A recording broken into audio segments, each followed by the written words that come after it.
ರೀತಿಯ ಸಮಸ್ಯೆ ಆದ್ರೆ ತಾಯಿಗೆ ಇನ್ನೊಂದು ರೀತಿಯ ಸಂಕಷ್ಟ. ಇದೀಗ ಮಹಿಳೆಯ ಕಿಡ್ನಾಪ್ ಅಥವಾ ಅಪಹರಣ ಪ್ರಕರಣದಲ್ಲಿ ಭವಾನಿ ರೇವಣ್ಣ ಅವರು ಒಂದು ನಿರೀಕ್ಷಣಾ ಜಾಮೀನಿಗೆ ಅರ್ಜಿ ಹಾಕಿದ್ರು. ಅದರ ಭವಿಷ್ಯ ಇವತ್ತು ನಿರ್ಧಾರ ಆಗುತ್ತೆ. ಬೆಳಗ್ಗೆ 11:30ಕ್ಕೆ ಜನಪ್ರತಿನಿಧಿಗಳ ವಿಶೇಷ ಕೋರ್ಟ್ನಲ್ಲಿ ವಿಚಾರಣೆ ನಡೆಯುತ್ತೆ. SITಯಿಂದ ನಿರೀಕ್ಷಣಾ ಜಾಮೀನಿಗೆ ಆಕ್ಷೇಪ ಸಲ್ಲಿಸುವಂತಹ ಸಾಧ್ಯತೆ ಕೂಡ ಇದೆ. ಈಗ ಆಲ್ರೆಡಿ SIT ಈ ಮೇಡಮ್ ಅವ್ರಿಗೂ ಕೂಡ ಮೂರು ಸಲ ನೋಟಿಸ್ ಕೊಟ್ಟಿತ್ತು. ಅವರು ಅನಾರೋಗ್ಯದ ನೆಪ ಒಡ್ಡಿ ವಿಚಾರಣೆಯಿಂದ ದೂರ ಉಳಿದಿದ್ರು. ಸೊ ಇವತ್ತು ನಿರೀಕ್ಷಣಾ ಜಾಮೀನಿನ ಅರ್ಜಿ ವಿಚಾರಣೆ ಆಗುತ್ತೆ. ಸುಮಾರು 1 ತಿಂಗಳಿಂದ ಭೂಗತರಾಗಿದ್ದ ಹಾಸನದ ಸಂಸದ ಪ್ರಜ್ವಲ್ ರೇವಣ್ಣ ಕೊನೆಗೂ ಕೂಡ ನಾನು 31ನೇ ತಾರೀಕು ಬರ್ತೀನಿ ಅಂತ ವಿಡಿಯೋ ಮಾಡೋದ್ರ ಮುಖಾಂತರ ವಿಶ್ವಾಸವನ್ನ ಕೊಟ್ಟಿದ್ದಾರೆ SITಗೆ. ಶುಕ್ರವಾರ 10:30ಕ್ಕೆ ವಿಚಾರಣೆಗೆ ಹಾಜರಾಗ್ತೀನಿ ಅಂತ ಕೂಡ ಹೇಳಿದ್ದಾರೆ. ಸೊ ಪ್ರಜ್ವಲ್ ರೇವಣ್ಣ ವಿರುದ್ಧ SITಯ ಬ್ರಹ್ಮಾಸ್ತ್ರಗಳು ಹೇಗಿರುತ್ತೆ? ಬರ್ತಿದ್ದಂಗೆ ಏರ್ಪೋರ್ಟ್ ನಲ್ಲೇ ಲಾಕ್ ಮಾಡ್ಬಿಡ್ತಾರ?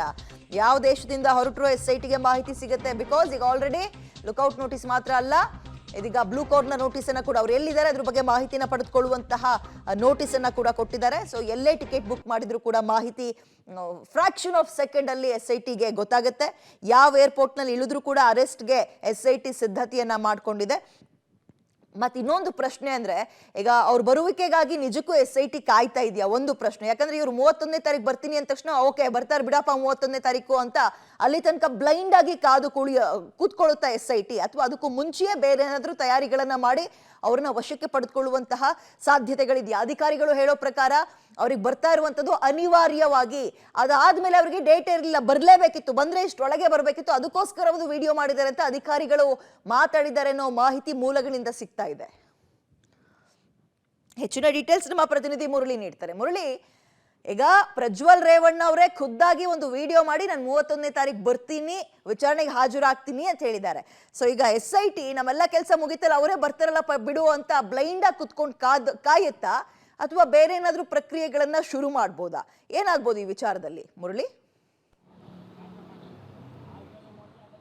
ವಿದ್ಯಾ, ಏನಂದರೆ SIT ಅಧಿಕಾರಿಗಳು ಅವರೇ 10 ಗಂಟೆಗೆ ಬಂದು ವಿಚಾರಣೆಗೆ ಹಾಜರಾಗಲಿ ಅಂತೇಳಿ ಕಾದು ಕುಳಿತುಕೊಳ್ಳೋಂಥ ಕಾಲಾವಕಾಶ ಈಗ ಇಲ್ಲ. ಯಾಕೆಂದರೆ ಆ ಕಾಲಾವಕಾಶಗಳು ಜೊತೆಗೆ ಅವ್ರಿಗೆ ಕೊಟ್ಟಂಥ ಆಪ್ಷನ್ಗಳು ಎಲ್ಲವೂ ಕೂಡ ಮೀರು ಹೋಗಿರುವಂಥದ್ದು. ಆ ಹಿನ್ನೆಲೆಯಲ್ಲಿ SIT ಅಧಿಕಾರಿಗಳು ಪ್ರಜ್ವಲ್ ರೇವಣ್ಣ ಕೂಲಾಗಿ ಕಾಮಾಗಿ ಬಂದು ವಿಚಾರಣೆಗೆ ಹಾಜರಾಗ್ತಾರೆ. ಅವರು ವಿಚಾರಣೆಗೆ ಹಾಜರಾಗೋ ತನಕ ನಾವು ಅವರನ್ನು ಟಚ್ ಮಾಡುವಂಥದ್ದು ಬೇಡ, ಅವರನ್ನು ಅವ್ರ ಪಾಡಿಗೆ ಅವ್ರು ಬಿಟ್ಬಿಟ್ಟೋಣ ಅನ್ನೋ ಪರಿಸ್ಥಿತಿಯಲ್ಲೂ ಕೂಡ SIT ಅಧಿಕಾರಿಗಳಿಲ್ಲ. ಯಾಕೆಂದರೆ ಈಗಾಗಲೇ ಅವ್ರಿಗೆ ಲುಕ್ಔಟ್ ನೋಟಿಸ್ ಆಗಿದೆ, ಜೊತೆಗೆ ಬ್ಲೂ ಕಾರ್ನರ್ ನೋಟಿಸ್ ಆಗಿದೆ, ಜೊತೆಗೆ ಕೋರ್ಟ್ನಿಂದ ಅವರಿಗೆ ಅರೆಸ್ಟ್ ವಾರೆಂಟನ್ನು ಕೂಡ ಪಡ್ಕೊಂಡಿದ್ದಾರೆ. ಜೊತೆಗೆ ME ಅಂದರೆ ವಿದೇಶಾಂಗ ಸಚಿವಾಲಯ ಏನಿತ್ತು, ಸಚಿವಾಲಯ ಕೂಡ ಶೋಕಾಸ್ ನೋಟಿಸನ್ನು ಕೊಟ್ಟು 10 ದಿನಗಳ ಕಾಲಾವಕಾಶವನ್ನು ಕೊಟ್ಟಿತ್ತು. ಯಾಕೆಂದರೆ ಆ ಶೋಕಾಸ್ ನೋಟಿಸ್ಗೆ ಉತ್ತರವನ್ನು ಕೊಡಿ ಅಂತೇಳಿ ಪಾಸ್ಪೋರ್ಟ್ ರದ್ದತಿ ವಿಚಾರವಾಗಿ.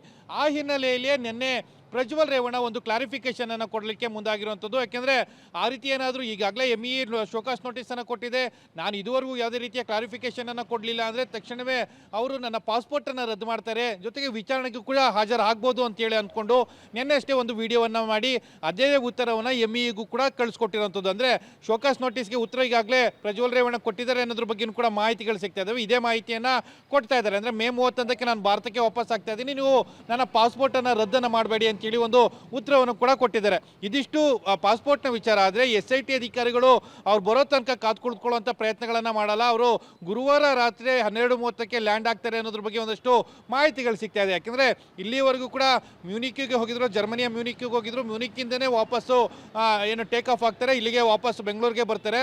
ಆ ಟೇಕ್ ಆಫ್ ಆಗಿ ಬೆಂಗಳೂರಿಗೆ ಬರುವಂಥ ಕಾಲಮಾನ ಅಂದರೆ 12:30, ಅಂದರೆ ಭಾರತೀಯ ಕಾಲಮಾನ ಮಧ್ಯರಾತ್ರಿ 12:30ಕ್ಕೆ ಬರ್ತಾರೆ. ಆ ಸಂದರ್ಭದಲ್ಲಿ ಅವರನ್ನು ಏರ್ಪೋರ್ಟ್ನಲ್ಲೇ ಅರೆಸ್ಟ್ ಮಾಡಲಿಕ್ಕೆ ಎಲ್ಲ ರೀತಿಯ ತಯಾರಿಗಳು ಕೂಡ ಮಾಡ್ಕೊಂಡಿದ್ದಾರೆ. ಜೊತೆಗೆ ಏರ್ಪೋರ್ಟ್ನಲ್ಲೇ ಅರೆಸ್ಟ್ ಮಾಡಿಕೊಂಡು CID ಕಚೇರಿಗೆ ಕರೆದುಕೊಂಡು ಬರುವಂಥದ್ದು, ವಿಚಾರಣೆ ಮಾಡಿ ಮುಂದಿನ ಕಾನೂನು ಪ್ರಕ್ರಿಯೆಗಳೇನಿತ್ತು ಆ ಪ್ರಕ್ರಿಯೆಗಳನ್ನು ಮುಂದುವರಿಸುವಂಥದ್ದು. ವಿದ್ಯಾ, ಸ್ಟೇ ವಿತ್ ಮೀ ಮುರಳಿ, ನಾನು ನಿಮ್ಮನ್ನ ಮತ್ತೆ ಸಂಪರ್ಕಕ್ಕೆ ತಗೊಳ್ತೀನಿ.